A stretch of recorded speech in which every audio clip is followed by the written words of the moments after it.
30, 40 years ago, because I was the new refugee group coming in and very young population of 1.5, where we were young and then we predominantly grew up here. My family, we didn't speak Vietnamese at home.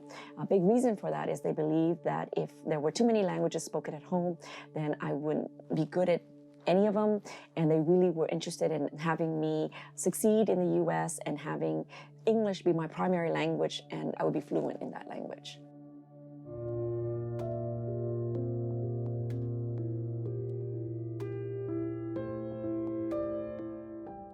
When I was at UC Berkeley as an undergraduate, I was really interested in learning more about Vietnam. And I felt a good way to do this would be to learn Vietnamese.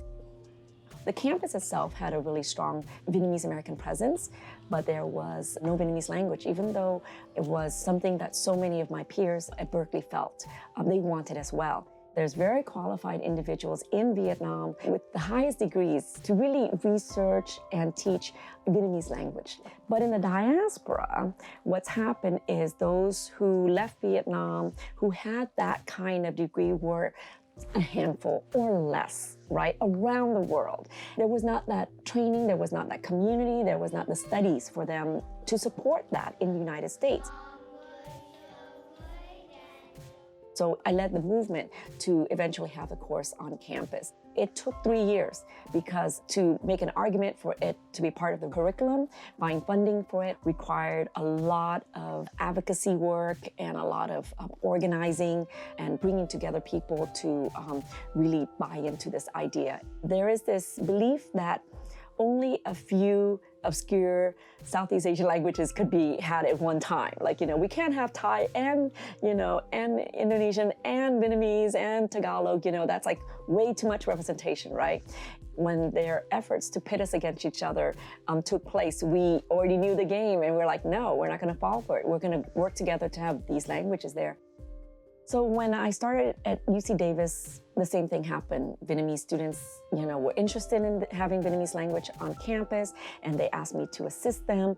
And at the time, they had the only option they had was to learn amongst their peers, the occasional familial language at home, the once-a-week Saturday school if your parents remember to take you or they're not too tired. For volunteers, they're not the most trained, right? The heart is there. The desire is there, but without the sort of development of it at the, say, university level, or these kind of programs or training, or, or going to Vietnam and learning it, it won't last very long. I'm director of the New Vietnam Studies Initiative, where we are trying to bring scholars and students together to study and research on contemporary Vietnam. It's much more tangible what's happening with this movement than the sort of the ideas that were germinating over 10 years ago. There is this curiosity about Vietnam, right? Curiosity about their legacy and history and heritage and so on and so forth. People at the end of the day, on both sides of the ocean, want the best for their children. And if their children are saying they want connections to Vietnam, and the Vietnamese children are saying they want connections to what's going on in the diaspora, or what's going on globally, and the diaspora serve as a nice bridge, we should support what the next generation wants.